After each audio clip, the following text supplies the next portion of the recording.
बार बार supreme court ने यह कहा है, सेंट्रल गवर्नमेंट ने भी उस बात को माना है, कुछ कुछ प्रयास किए हैं, लेकिन सबसे पहले क्या करना चाहिए? आज 8-9 साल हो गए और अभी भी अगर हम यहां अटके हैं तो what is the need of the time कि आपको अब तुरंत उस चीज को इंप्लीमेंट करना चाहिए। शुरुआत एक बार मैं फिर गुलाम साहब आपसे कर रहा हूं, आपने 2-3 चीजें पहले भी कही, लेकिन सबसे पहले आप क्या होते देखना चाहते हैं? क्या इस पूरी बॉडी को स्ट्रेंथन कीजिए, अच्छे ऑफिसर्स बिठाइए, उसको और पैसा दीजिए, उसको एक बेहतर महकमा दीजिए, टेक्नोलॉजी दीजिए, यही सबसे पहली चीज है जो करना चाहिए? बिल्कुल, बिल्कुल। और उसी चीज़ को मैं दोबारा रिपीट करूँगा कि रिसोर्स का क्रंच जो है वो सबसे ज़्यादा महसूस हो रहा है। और रिसोर्स न सिर्फ पैसा, लोग और टेक्नोलॉजी, और ऑफ कोर्स दफ्तर वगैरह भी हैं, क्योंकि कई सारे दफ्तर बिल्कुल ऐसे हैं कि शायद आप वहाँ जाना पसंद ना करें। तो ये ओवरऑल जो पहला स्पेंड से ताल्लुक़ रखता है कि आप you should have deep pockets, आपके पास उतने साधन होने हैं। चाहे वो लोगों से ताल्लुक़ रखते हो, यू नीड बेटर स्टाफ, आपको अच्छे लोग चाहिए, जो चाहे वो रेगुलेटर हो या उनका स्टाफ हो, एडजुडिकेटर्स हो या जो भी हो, एडमिनिस्ट्रेटिव स्टाफ हो, टेक्नोलॉजी स्टाफ हो, वो सारा स्टाफ सबसे पहले। फिर टेक्नोलॉजी इटसेल्फ। आज भारत टेक्नोलॉजी के फ्रंट में हर जगह झंडे गाड़ रहा है, ऊंची ऊंची जगह पर पहुंच रहा है। एआईज वगैरह को, उसका इस्तेमाल करना और उसके इस्तेमाल को इस रेरा के लिए इम्प्रूवमेंट लाना। जो हम जिस चीज़ का जिक्र कर रहे थे शुरू से कि रेड फ्लैगिंग का सिस्टम एग्जिस्ट नहीं करता, कि अगर कोई फ्लॉ पहले हो गया है, जब तक के बायर डिसएग्रीमेंट या प्रॉब्लम रेज नहीं करता, तब तक के किसी को पता नहीं चलता कि क्या डेटा में कहाँ कमी है, कहाँ तंगी है, कहाँ कोई चीज़ कम रह गई है। तो वहाँ एक रेड फ्लैगिंग सिस्टम टेक्नोलॉजी के तौर पर लाया जा सकता है। तो टेक्नोलॉजी इन्वेस्टमेंट सबसे पहले, लोगों में इन्वेस्टमेंट, ये चीज़ें ज़रूरी हैं और जो इमीडिएटली शुरू होनी चाहिए। और लॉन्ग टर्म में जो आपके जो इंडस्ट्री बॉडीज़ वगैरह हैं, वो भी अपने जो मेंबर्स हैं उन पर काम करें, उनमें एक तरह की कोई रिस्पॉन्सिबिलिटी सेंस वगैरह बनाए। ये सारी चीज़ें मुझे लगता है शुरू में की जा सकती हैं इमीडिएटली। राइट। वेंकट साहब, दूसरा जो इसका बड़ा पहलू वो ये है कि एक तो हो गया उसको चलाने वाला फंक्शनिंग सिस्टम, मशीनरी, और दूसरा इन इटसेल्फ कि जो कागज पे लॉ बना हुआ है, क्या वो सफिशिएंट है? क्या सच में रेरा के पास उतनी ताकत है जो हम उम्मीद कर रहे हैं कि जिस तरह का न्याय हमें घर खरीदार को दिलाना है वो उसी के हाथ में है? देखिए बिपिन जी, बात मैं वही कह रहा था कि कुछ एरियाज पे हमें क्लैरिटी और अमेंडमेंट्स और स्ट्रेंथनिंग की जरूरत है।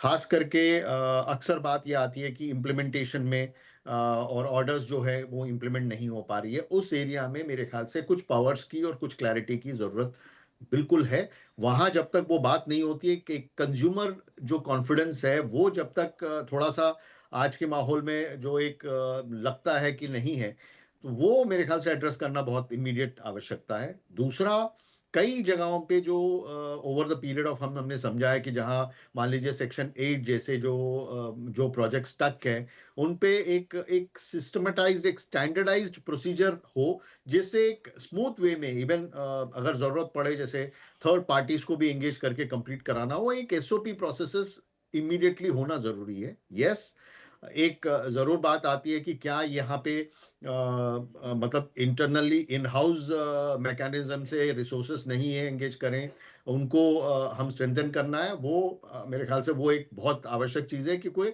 इवन एक एक्सटर्नल हेल्प भी लेके अगर किया जाए with technology and even with other professional bodies including, मैं कहूँ जैसे क्रेडाइस हो गए या इवन अदर एजेंसीज से भी, आप अगर एक्सटर्नल एजेंसी से भी एक इंटीग्रेशन बिठा के अगर काम कर सकते हैं, तो मेरे ख्याल से वो सब चीजें आवश्यक है फिलहाल। और तीसरी और बहुत अहम बात ये हो रही है कि जो प्रोसेसेस है उनमें एक इमीडिएट अटेंशन की जरूरत है, वो आज भी स्लैकिंग है, उनको टाइटन करना आवश्यक है। जी, ठीक है। रोहित सर?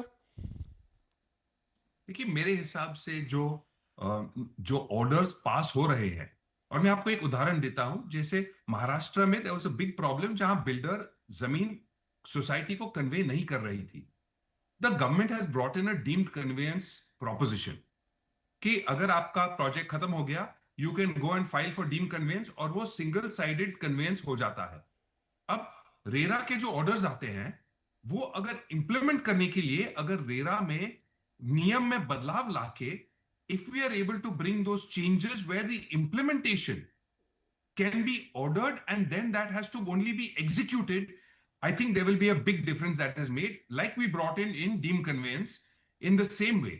अब अगर किसी का कोई कस्टमर पेमेंट नहीं करता और फ्लैट का सेल कैंसिल करना हो, अब उसको रजिस्ट्रेशन हो चुका है, वो कैंसिलेशन में ही 2 साल लग जाते हैं। तो unless the implementation of the order can be expedited, और यही एक करने से मेरे हिसाब से आपको बहुत स्पीडी रिस्पॉन्स मिलेगा, रिजल्ट्स मिलेगा, क्योंकि ये जाके उसको टीम बढ़ाना, एआई ले आना, ये बहुत समय लगेगा ये सब चीजों के लिए। As long as the order can be implemented expeditiously, इससे आपको बहुत फर्क पड़ जाएगा रेरा इंप्लीमेंटेशन में। जी, तो वो कैसे होंगे वो देखने वाली बात होगी कि वही उसी सशक्तिकरण की बात कर रहा है सुप्रीम कोर्ट भी कि आपने दिया तो, लेकिन हो तो यहाँ पर कुछ नहीं रहा। Finally Ram Reddy sir.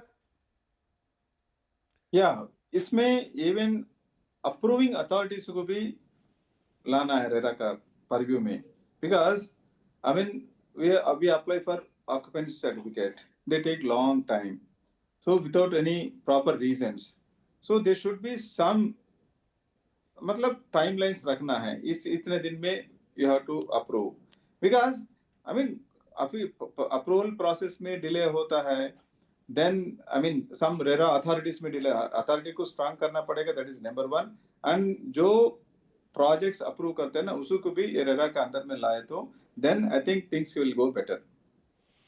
ठीक है, तो बहुत सारी चीजें हैं जो रेरा को सशक्त करने के लिए करनी होंगी, जिस स्वरूप में जैसा सुप्रीम कोर्ट ने कहा कि जो सोच के हमने ये बनाया था कि घर खरीदार को एक त्वरित, एक क्विक रिजोल्यूशन मिलेगा, वो करने के लिए मेरे ख्याल से हर जो पूरी हमारे चारों विशेषज्ञों की बात आई है, अलग अलग स्टेप पे अलग अलग चीज़ों को करना पड़ेगा। और चाहे वो बॉडी को स्ट्रेंथन करना हो, वहाँ पे वर्कफोर्स बनाना हो, वहाँ पे टेक्नोलॉजिकल इनपुट्स डालने हो, चाहे वहाँ पर क्विक डिसीजंस लेना हो, चाहे उसकी जो कानूनी ताकत है उसको बढ़ाना हो, कोई और सिंक्रोनाइजेशन करना हो।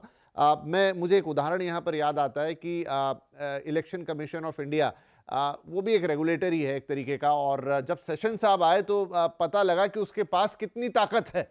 तो क्या ये तो नहीं हो रहा कि ताकत तो बहुत सारी है लेकिन कोई झंझोर कर ये बताने वाला नहीं कि इस ताकत का इस्तेमाल तो कीजिए?